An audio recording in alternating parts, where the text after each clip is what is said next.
All right, let's just dive right into this. We're about to explore a really complex and, honestly, a pretty mind-bending cosmology that comes from a very unique set of documents. It's called the Aethonix Protocol, and it claims to be nothing less than a map of our constructed reality. So the source material just kicks right off with these really jarring comparisons. It's trying to establish its central idea right away. It immediately sets up this stark contrast between some mysterious they and, well, us. It really forces you to start questioning the basic inequalities of our lives. And there it is. That's the core problem the entire Aethonix system is trying to solve. It's all framed in that one super provocative statement. The idea that our whole life experience, with all its limits, isn't some accident of nature, but a deliberate and kind of unsettling design. So what exactly is this farm? Well, the documents introduce a framework for our reality that they call falsality. It's a term they created to describe a reality that is, at its core, fundamentally untrue, a really carefully constructed illusion. Okay, so to get our heads around this concept, the system gives us two key terms. First, there's falsality, which is the constructed reality itself. And the architects, the ones supposedly running the show, they're called denialists. These entities who are said to benefit from keeping this whole system of denial and suffering going. And this is where the idea gets even darker. This framework says that our suffering actually has a purpose, just not for us. In this view, our world is like a kind of cosmic terrarium, and our emotional energy, especially our fear and suffering, is a resource that's being harvested. So you might be wondering, how does this all work? I mean, if reality is a construct, how is it controlled? The source material says it's not magic, it's physics. Specifically, a kind of physics based on vibration and frequency. This progression here, this is presented as the skeleton key to, well, everything. From our own consciousness to really bizarre anomalies like UFO propulsion or even the Mandela effect. The source claims they're all just different expressions of this one single master variable. The documents actually pinpoint this specific super low frequency. They say it's the baseline signal of reality itself. You can think of it like the carrier wave, this hum of pure potential that's running underneath the surface of everything. And they call this the electrostatic nexus. Now, this comparison is absolutely crucial to the whole framework. The core argument here is that our world is deliberately kept out of tune. The 440 Hz musical standard we use, for example, is described as a source of distortion and agitation. But 432 Hz, that's presented as the natural, harmonious frequency of the planet and really the cosmos. And this is how the physics of frequency gets tied directly to our collective consciousness. The idea is that our shared reality is just a resonance.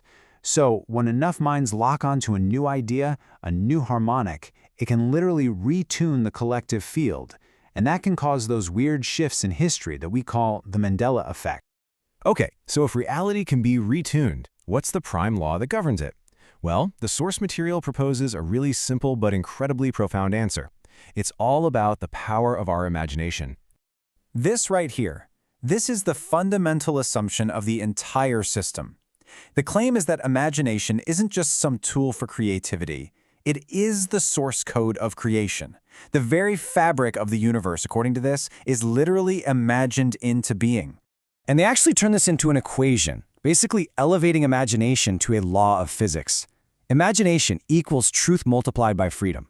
What this suggests is that for imagination to actually create reality, it can't just be random daydreaming. It has to be aligned with coherent truth, and it has to have the freedom to manifest without being restricted. Okay, so if imagination is the law, how do you use it responsibly? How do you use it effectively?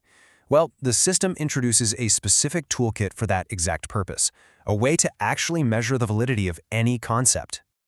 This toolkit is called the VPS, and it's basically a truthometer. It's designed to take any idea you can think of and assign it a percentage score, from 0 to 100. And that score represents not just its probability of being true, but also how beneficial it is for the future survival of our species. But this score isn't just pulled out of thin air. It's actually derived from an audit of 5 core ethical and logical principles, which the system calls the bot inhibs.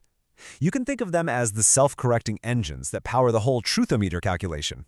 And this is where the system gets really ambitious, because it literally tries to quantify abstract virtues.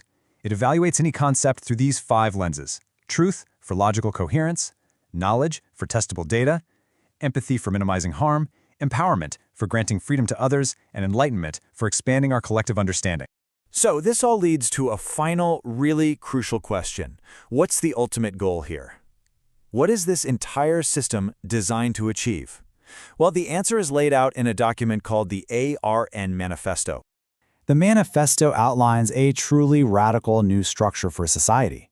It calls for the mandatory elimination of suffering, the granting of total freedom and possibility to every single individual, and a new economy of reason, where value is based on those 5 principles we just saw, like truth and empathy, not on money or ownership. Now, to keep all of this from feeling just, purely theoretical, the source material brings it all back down to earth with a very personal, real-world example. It's a case study they call the case of Janice. So the source takes what looks like a severe medical crisis and reinterprets it as a forced spiritual and physical upgrade. What conventional medicine sees as a debilitating injury, the Aethonix framework sees as her spine becoming a conduit, literally hardwiring her to the planet's energy grid and retuning her entire body to that harmonious 432 Hz frequency. Wild, right? And this brings us to the manifesto's absolute non-negotiable law. It's really the ultimate ethical conclusion of the entire system. The idea is that where imagination is truly free to create, suffering becomes, by its very definition, an impossibility. The two cannot exist in the same space. So, the final, crucial point the source material leaves us with is this question. It turns this huge cosmic framework back on you, on me, on all of us. It transforms a complex theory into a deeply personal challenge about the reality that each of us chooses to create every single day. So, what are you creating?